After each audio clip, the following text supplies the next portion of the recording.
एक और शासन और जिला प्रशासन काशी की छवि सुधारने और श्रद्धालुओं के लिए बेहतर व्यवस्था करने में जुटा है, वहीं दूसरी ओर कुछ लोग प्रशासन की नाक के नीचे अवैध वसूली कर रहे हैं। खासकर बाहरी श्रद्धालुओं से अवैध पार्किंग शुल्क के नाम पर मनमानी रकम वसूली जा रही है, जिससे लोगों में भारी आक्रोश है।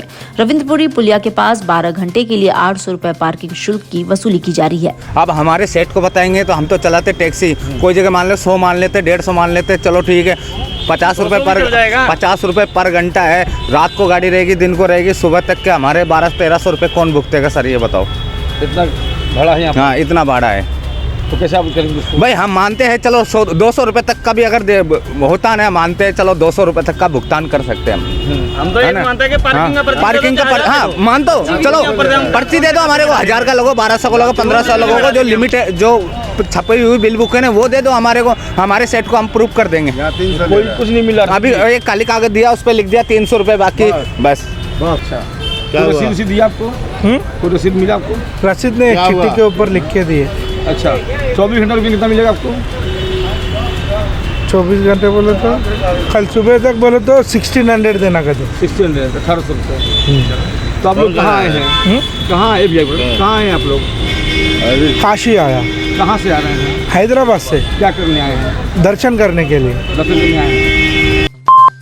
थाना लंका पुलिस ने अवैध मादक पदार्थों की तस्करी पर सख्ती बरतते हुए एक कुख्यात गांजा तस्कर को गिरफ्तार किया है। आरोपी के पास से 1 किलो 600 अवैध गांजा बरामद किया गया है। बरामद मादक पदार्थ की अनुमानित कीमत लगभग 1 लाख रुपए बताई जा रही है। पुलिस के अनुसार आरोपी के खिलाफ विभिन्न थानों में पहले से ही दर्जनों आपराधिक मामले दर्ज हैं।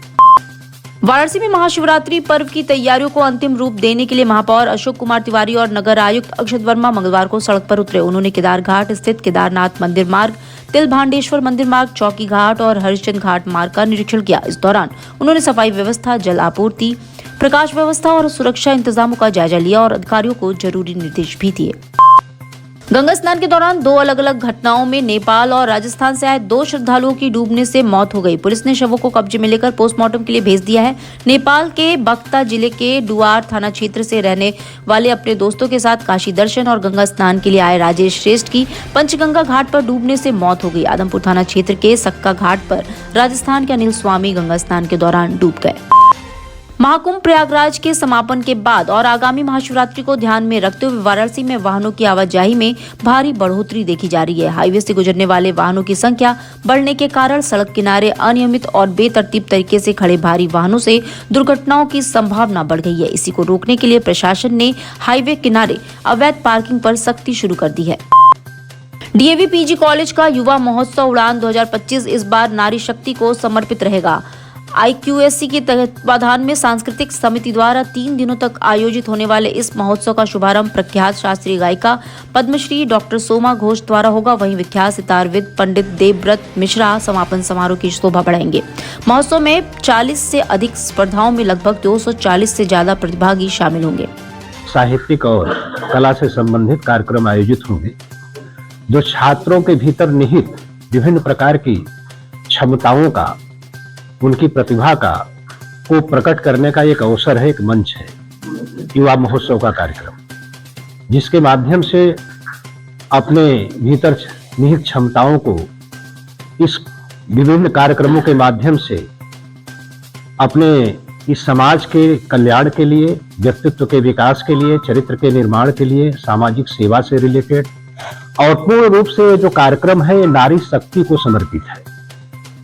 विशेष रूप से 2025 का ये जो युवा महोत्सव कार्यक्रम डीएवी पीजी कॉलेज का है, ये महिलाओं को पूर्ण रूप से समर्पित है। महाकुंभ के अंतिम प्रमुख स्थान पर महाशिवरात्रि के अवसर पर वाराणसी में भारी संख्या में श्रद्धालुओं के आगमन और उनकी सुविधाओं को ध्यान में रखते हुए रेलवे प्रशासन ने व्यापक तैयारियां की हैं। इसी क्रम में पूर्वोत्तर रेलवे के अपार महाप्रबंधक नीरेश कुमार सिंह ने वाराणसी मंडल के प्रमुख रेलवे स्टेशनों बनारस, वाराणसी सिटी और सारनाथ का निरीक्षण कर व्यवस्थाओं का जायजा लिया और संबंधित अधिकारियों को आवश्यक निर्देश भी दिए। महाशिवरात्रि पर काशी में अखाड़ों की भव्य पेशवाई निकलेगी। 7 अखाड़े पंच प्रमुख घाटों से अलग अलग दलों में देवादिदेव महादेव के दर्शन को प्रस्थान करेंगे। इनमें से 2 अखाड़े नाव के माध्यम से तो बाकी के अखाड़े पदयात्रा करते हुए श्री काशी विश्वनाथ मंदिर पहुंचेंगे। बग्घी और घोड़ों पर सवार होकर अखाड़ों के आचार्य महामंडलेश्वर की अगुवाई में नागा साधु संत राशि अंदाज में यात्रा करेंगे। आप लोग साइड चलते रहिए, आगे बढ़ते रहिए।